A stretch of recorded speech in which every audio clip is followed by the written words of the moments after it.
आप सभी को राधे राधे, जय श्री कृष्णा। दोस्तों, जिस प्रकार से भाद्रपद में जन्माष्टमी के 6 दिन के पश्चात कृष्णा छठी मनाई जाती है, उसी प्रकार से भाद्रपद में शुक्ल पक्ष की अष्टमी को राधा अष्टमी कहते हैं और राधा अष्टमी के पश्चात जो है 6 दिन बाद राधा रानी की छठी मनाई जाती है। बरसाने में बड़ी धूमधाम के साथ राधा रानी जी की छठी मनाई जाती है और जो घर में लड्डू गोपाल की सेवा करते हैं उन्हें भी राधा रानी की छठी अवश्य ही मनानी चाहिए।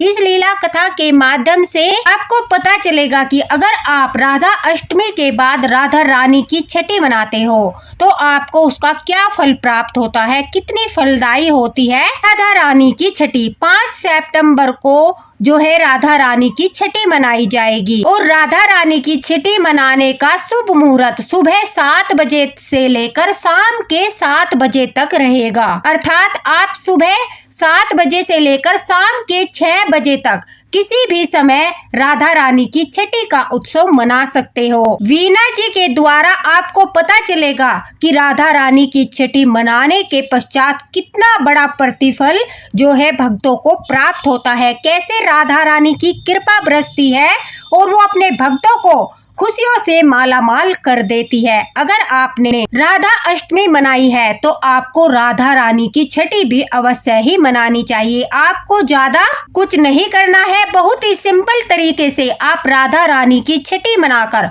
उनकी जो है कृपा प्राप्त कर सकते हो, जिस प्रकार से वीणा जी ने की है। मैं आपको यह भी बताऊंगी कि अगर आपके घर में राधा रानी नहीं है तो आप किस प्रकार से राधा रानी की छठी मना सकते हो। अगर आपने अपने लड्डू गोपाल को राधा रानी बनाकर राधा अष्टमी मनाई थी, उसी प्रकार से आप जो है छठी का उत्सव भी मनाइए। आपको खूब कृपा प्राप्त होगी, राधा रानी की कृपा प्राप्त होगी, ठाकुर जी प्रसन्न होकर भरपूर कृपा बरसाएंगे। तो दोस्तों चलिए सुनाते हैं आपको यह लीला कथा, जिसके माध्यम से आज राधा रानी की स्वयं इच्छा से शायद यह लीला कथा आप लोगों तक पहुंची है। शायद ठाकुर जी लड्डू गोपाल भी चाहते हैं कि आप उनकी राधा रानी की किशोरी जी की जिस प्रकार से उनकी छठी मनाई, उसी प्रकार से उनकी प्यारी प्राण प्रिय राधा रानी की भी छठी मनाए।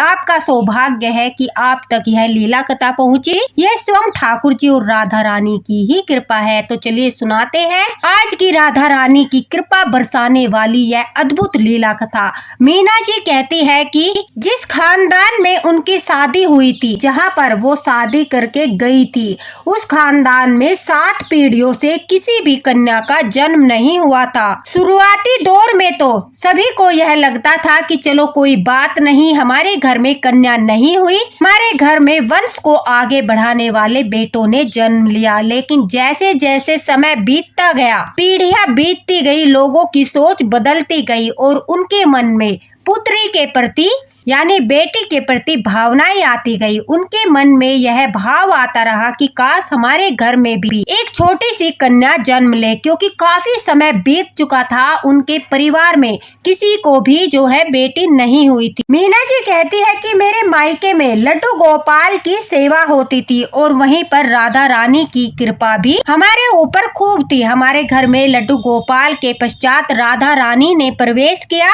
और मेरी माताजी राधा रानी और लड्डू गोपाल दोनों की ही सेवा कर रही थी। शादी के बाद मैंने भी लड्डू गोपाल की सेवा करना प्रारंभ किया। घर में लड्डू गोपाल की कृपा हुई और मीना जी ने भी 2 बेटों को जन्म दिया। अब उसके पश्चात वह कहती है कि मेरे हस्बैंड और मेरी बहुत ज्यादा इच्छा थी कि हमारे घर पर बेटी का जन्म हो, हमारे घर में भी लक्ष्मी के रूप में बेटी आए। मीना जी कहती है लेकिन यह बहुत ही असंभव लग रहा था, क्योंकि मेरे जेठ जेठानी को भी 2 बेटे हुए, मेरी देवरानी को भी 2 बेटे हुए, मेरे पति 3 भाई हैं और तीनों भाइयों को ही 2-2 बेटों का सुख प्राप्त हुआ। यह ठाकुर जी की कृपा है। लेकिन सभी के मन में यह भाव था कि एक बेटी तो खानदान में अवश्य ही होनी चाहिए, लेकिन किसी की भी यह इच्छा पूरी नहीं हो रही थी। हम ठाकुर जी से भी प्रार्थना करते थे कि हे ठाकुर जी, आपकी कृपा से हमें पुत्र तो प्राप्त हो गए, लेकिन हमारे मन में इच्छा है कि हमारे घर में पुत्री का जन्म हो, बेटी का जन्म हो। कहते हैं ना, जब हम ठाकुर जी की सेवा करना प्रारंभ करते हैं, उसके बाद जब ठाकुर जी प्रसन्न होते हैं तो अपनी कृपा बरसाते हैं, और जिस घर में ठाकुर ठाकुर जी की कृपा बरसना शुरू हो जाता है। वहाँ पर वो राधा रानी को भी सेवा के लिए बुलाते हैं। अपने भक्तों को प्रसन्न होकर राधा रानी की सेवा का अवसर प्रदान करते हैं, लेकिन हमेशा घर में पहले ठाकुर जी सेवा लेने आते हैं, उसके पश्चात ही राधा रानी आती है। हमारे मन में ठाकुर जी की सेवा के पश्चात ही राधा रानी की सेवा का भाव उत्पन्न होता है। यह हमारे ठाकुर जी की ही लीला है, क्योंकि वो स्वयं आकर उस घर को राधा रानी के योग्य बनाते हैं। उस घर के लोगों के पापों का नाश करके उन्हें इस योग्य बनाते हैं कि वो राधा रानी की सेवा कर सके। मीना जी कहती है कि एक दिन ठाकुर जी के सामने प्रार्थना करते हुए अचानक से मेरे मन में भाव आया, और यह सिर्फ लड्डू गोपाल की ही कृपा थी कि क्या हुआ, हमारे खानदान में बेटी नहीं है, क्यों न हम राधा रानी को पुत्री के रूप में अपने घर में विराजित करें और उनकी सेवा करना प्रारंभ कर दे। इससे हमारे मन की जो मनोकामना है वो भी पूरी हो जाएगी, और लड्डू गोपाल के साथ साथ राधा रानी की कृपा भी हमारे परिवार पर होगी। राधा रानी के रूप में हमें एक बेटी भी प्राप्त होगी। इसी भाव से वह कहते हैं कि उन्होंने ठाकुर जी से प्रार्थना की, हे ठाकुर जी, हम राधा रानी की सेवा करना चाहते हैं, हमें राधा रानी की सेवा का सौभाग्य प्रदान कीजिए। जैसा कि मैंने बताया, जब तक ठाकुर जी नहीं चाहेंगे, लड्डू गोपाल नहीं चाहेंगे, स्वयं राधा रानी नहीं चाहेगी, तब तक आप राधा रानी की सेवा नहीं कर सकते। राधा रानी की सेवा मिलना बड़े ही सौभाग्य की बात है। काफी समय से ठाकुर जी की घर में सेवा हो रही थी, इस वजह से ठाकुर जी ने उनके मन में यह भाव उत्पन्न किया। हम सभी ने फैसला किया कि हम राधा अष्टमी के दिन राधा रानी जी को घर में विराजमान करेंगे और पुत्री के रूप में उन्हें विराजमान करके उनकी सेवा करना प्रारंभ करेंगे। और उसी तरह से पूरे परिवार ने बड़े ही सम्मान और प्रेम श्रद्धा के साथ राधा अष्टमी के दिन जो है राधा रानी को घर में विराजित किया। पूरी धूमधाम के साथ राधा रानी का स्वागत करते हुए राधा अष्टमी मनाई। अब मीना जी कहती है कि राधा रानी की सेवा करते हुए सिर्फ 2 दिन ही हुए थे कि उनकी इतनी बड़ी कृपा हुई, हमारा मार्गदर्शन हुआ राधा रानी की छठी के विषय में।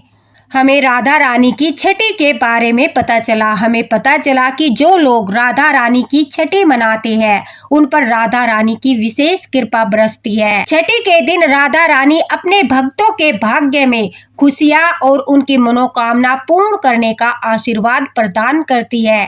इतना बड़ा मार्गदर्शन राधा रानी ने घर में आते ही कर दिया। अभी तो आए उन्हें 2 दिन ही हुए थे कि राधा रानी ने हमारे ऊपर इतनी बड़ी कृपा की कि हमें राधा रानी की छठी के बारे में पता चला।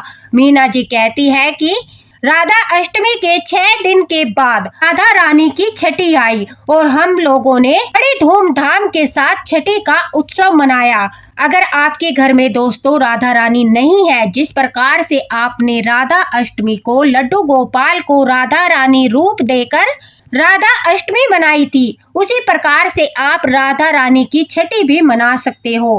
आप लड्डू गोपाल को ही राधा रानी का रूप देकर उनकी छठी मना सकते हो। अगर आप लड्डू गोपाल को राधा रानी का रूप नहीं देना चाहते तो आप राधा रानी का कोई भी चित्र घर में चौकी पर स्थापित करके राधा रानी की छठी मना सकते हो। लेकिन आपको, अगर आपने जन्माष्टमी लड्डू गोपाल की छठी राधा अष्टमी मनाई है तो आपको राधा रानी की छठी भी जरूर मनानी चाहिए। राधा रानी की छठी के दिन व्रत नहीं किया जाता, सिर्फ और सिर्फ उन्हें सेवा प्रदान की जाती है। इतनी कृपा राधा रानी ने अपने भक्तों पर की है कि छठी के दिन व्रत का कोई नियम नहीं बनाया है। इसलिए अगर आप लड्डू गोपाल को राधा रानी बनाते हो या चित्र की पूजा करते हो तो सबसे पहले सुबह उठकर देखिए, कल के दिन 5 सितंबर को 7 बजे से लेकर शाम के 6 बजे तक राधा रानी की छठी का शुभ मुहूर्त रहेगा।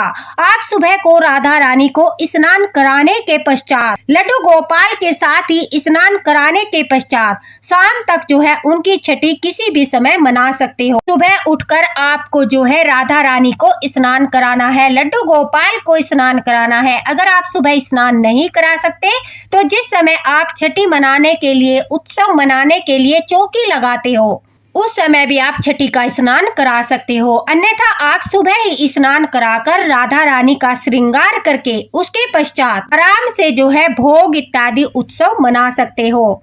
राधा रानी को, लड्डू गोपाल को स्नान कराने के लिए आपको कच्चे दूध में केसर डालकर स्नान कराना है। और आपको तो पता ही है कि राधा रानी के स्नान में तुलसी दल नहीं डाला जाता, मैं पहले भी बता चुकी हूँ। राधा रानी को केसर के दूध से स्नान कराया जाता है। देखिए कई जगह केसर उपलब्ध नहीं होता, उस परिस्थिति में आप दूध में एक हल्दी की गांठ और लौंग का जोड़ा डालकर भी श्री जी को स्नान करा सकते हो। अगर आपके पास केसर है तो बहुत अच्छी बात है, आपको केसर के दूध का स्नान राधा रानी को कराना है। लड्डू गोपाल को भी आपको कच्चे दूध से ही स्नान कराना है दोस्तों।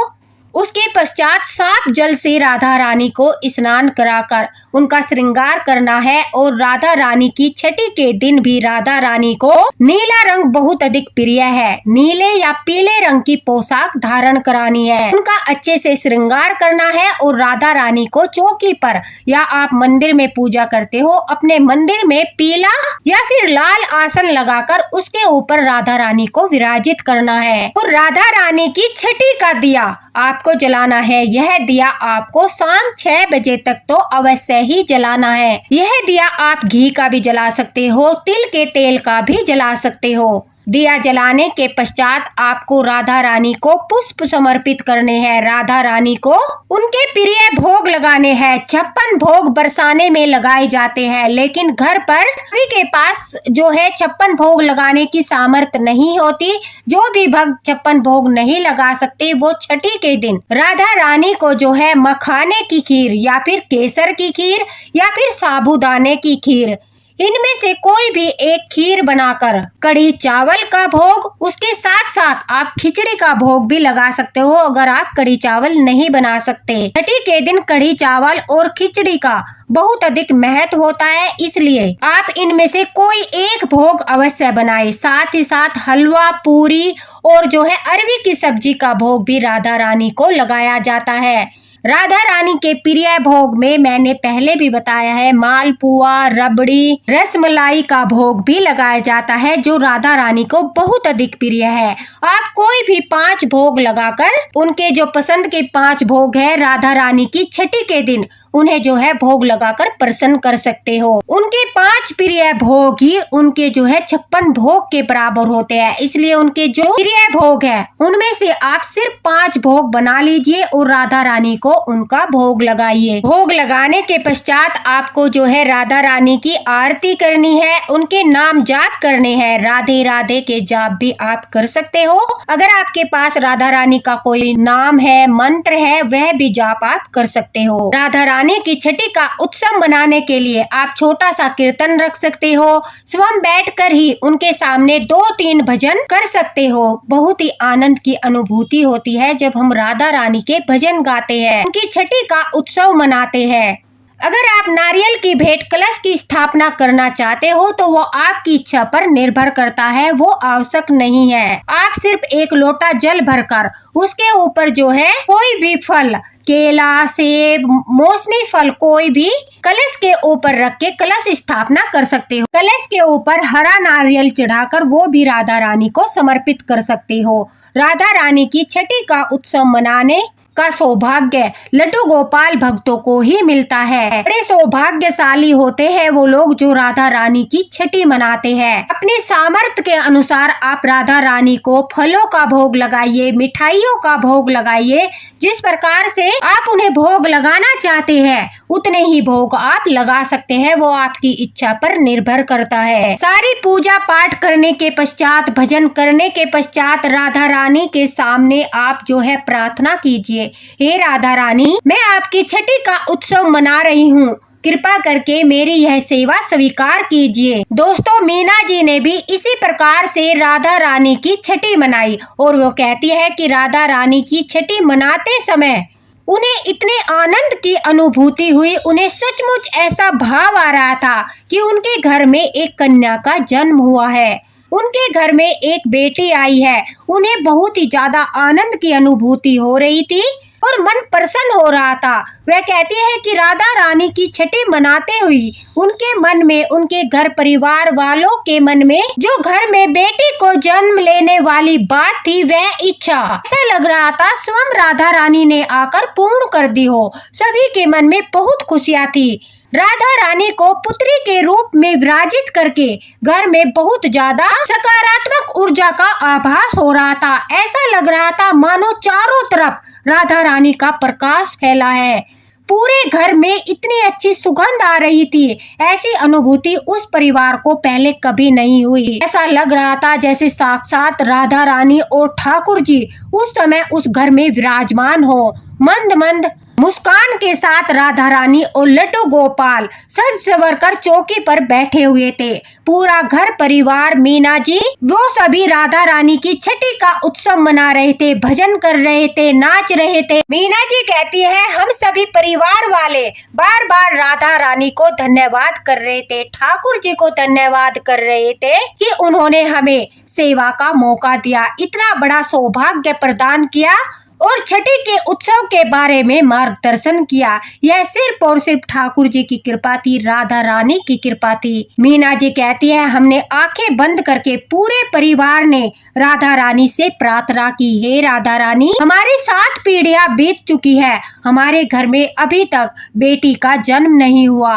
अगर आप हमारे घर में बेटे के रूप में जन्म लेकर हमें भी कन्या दान का सुख प्रदान करती हो तो हम आपके आभारी रहेंगे। जन्म जन्म तक हमारा परिवार आपका ऋणी रहेगा। इस तरह से पूरे परिवार ने राधा रानी के चरणों में दंडवत प्रणाम किया और सच्चे हृदय से प्रार्थना की। असंभव को भी संभव कर दिया बरसाने वाली ने। मीना जी कहती है कि राधा रानी ने जो संभव ही नहीं था उस असंभव को संभव कर दिया। राधा रानी की छठी मनाने के 4-5 दिन के पश्चात ही अचानक से मेरी तबीयत खराब हो गई और जब हम डॉक्टर के पास पहुँचे तो मुझे पता चला कि मैं गर्भवती हूँ। इस बार मुझे पूरा विश्वास था कि हमारे घर में कन्या का ही जन्म होगा। इस बार राधा रानी ही बेटी के रूप में आएगी और हमारे मन का जो विश्वास था, राधा रानी के प्रति जो अटूट विश्वास, श्रद्धा और प्रेम हमारे मन में उत्पन्न हुआ था, राधा रानी ने उसकी लाज रखी। 9 महीने के बाद हमारे घर में 7 पीढ़ियों के पश्चात एक सुंदर सी, प्यारी सी, गोल मटोल बेटी ने जन्म लिया, जिसका रूप देखकर ऐसा लग रहा था कि साक्षात राधा रानी ने बेटी के रूप में जन्म लिया हो। पूरा परिवार इतना खुश था, इतना प्रसन्न था। सभी को यह लग रहा था कि राधा रानी के घर में आते ही उनके जन्म जन्म के पाप मिट गए, उनके करोड़ों जन्म के पाप नष्ट हो गए और उन पाप के नष्ट होने के पश्चात राधा रानी की कृपा हुई। उन्होंने सेवा प्रदान की। सेवा प्रदान करने के पश्चात उनकी छठी मनाई और छठी उत्सव के बाद उन्हें उसका उतना पुण्य फल प्राप्त हुआ कि 7 पीढ़ियों के पश्चात उनके घर में बेटी का जन्म हुआ। वो सभी अपनी बेटी को राधा रानी का आशीर्वाद मानकर, राधा रानी का रूप मानकर उसका नाम भी उन्होंने राधा ही रखा। वो सभी लोग, मीना जी कहती है, राधा नाम से ही मेरी बेटी को पुकारते हैं। हमारे घर में पूरा दिन राधा नाम ही गूंजता है। इतनी पीढ़ियों के पश्चात राधा रानी ने, बरसाने वाली ने हमारी झोलियां खुशियों से भर दी। हमें वो सुख प्रदान किया जिससे इतने सालों से हमारा खानदान वंचित था। सचमुच बरसाने वाली बहुत बड़ी कृपा बरसाती है अपने भक्तों पर। जब वो प्रसन्न होती है तो वो खुशियों से झोलियां भर देती है। बरसाने वाली इतनी कृपा बरसाती है कि हमारी झोलियां छोटी पड़ जाती है। राधा रानी की छठी मनाने से जो घर में संतान सुख ठाकुर जी की कृपा से प्राप्त हुआ है, उनकी संतान की लंबी आयु होती है, उन्हें दीर्घायु का आशीर्वाद देती है राधा रानी। साथ ही साथ उन्हें जीवन में आगे बढ़ने का, उनके जीवन में खुशियों का आशीर्वाद भी प्रदान करती है। तो इसलिए जो संतानहीन है उन्हें भी राधा रानी की छठी मनानी चाहिए और जिन्हें संतान ठाकुर जी की कृपा से प्राप्त हो चुकी है उन्हें भी राधा रानी की छठी अवश्य ही मनानी चाहिए। अगर आपने राधा अष्टमी मनाई है तो आपको राधा रानी की छठी भी मनानी चाहिए। और जो लोग लड्डू गोपाल की छठी नहीं मना पाए पाए, उनके लिए भी यह बहुत ही बड़ा अवसर है। वो राधा रानी की छठी मनाकर उसी दिन लड्डू गोपाल की छठी की जो सेवा अधूरी रह गई थी, उस सेवा का फल प्राप्त कर सकते हैं। यानी लड्डू गोपाल और राधा रानी दोनों की छठी का उत्सव मनाकर दोनों की कृपा प्राप्त कर सकते हैं, जिस प्रकार से मीना जी ने की। क्योंकि यह सब राधा रानी की ही कृपा है, शायद वो ही आपका मार्गदर्शन करना चाहती है कि उनकी सभी भक्तों को छठी मनानी चाहिए, इसलिए यह लीला कथा आज हमारे साथ शेयर की गई। अगर आपको राधा रानी की छठी से संबंधित कोई भी क्वेश्चन पूछना है, आप कमेंट बॉक्स में पूछ सकते हो, मैं आपको रिप्लाई अवश्य ही करूंगी। और आप राधा रानी की छठी जरूर मनाना, जिससे आपको भी उनकी कृपा प्राप्त होगी। अगर वीडियो पसंद आया हो तो इसे लाइक भी जरूर करना। तो मिलते हैं अगले वीडियो में अगली लीला कथा के साथ, अगले मार्गदर्शन के साथ। तब तक के लिए राधे राधे, हरे कृष्णा।